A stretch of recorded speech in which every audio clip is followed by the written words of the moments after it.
இது வந்து செம்பருத்தி பூ, ஹைபிஸ்கஸ்ன்னு சொல்லுவா.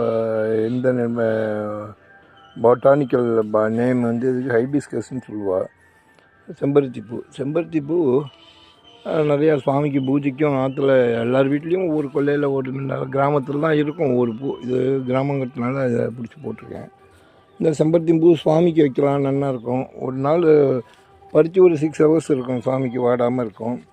இதோட இல்லாமல் இந்த செம்பருத்தி பூவை நெல்லில் உணர்த்திட்டு நல்லா இதானோடனே அந்த செம்பருத்தி பூ எதழ்களை தேங்காய் எண்ணெயில் போட்டு நல்லா வச்சு வெயிலில் வச்சிடணும், காய்ச்ச வேண்டாம். வெயில்லையே நல்லா வச்சுட்டோம்னா சுண்டை இந்த பச்சை வாசனை வராது. இந்த அவ்வளோ தலைமுடி வந்து பெண்களுக்கெல்லாம் மிகுதியாக வளரும். அப்பேற்பட்டது இந்த செம்பருத்தி இலையெல்லாம் கூட அரைச்சி ஸ்நானம் பண்ணுவாங்க லேடிஸ்லாம். தலைமுடிக்கு ரொம்ப நல்லது, சத்துக்கள் நிறைய நிறைஞ்சது.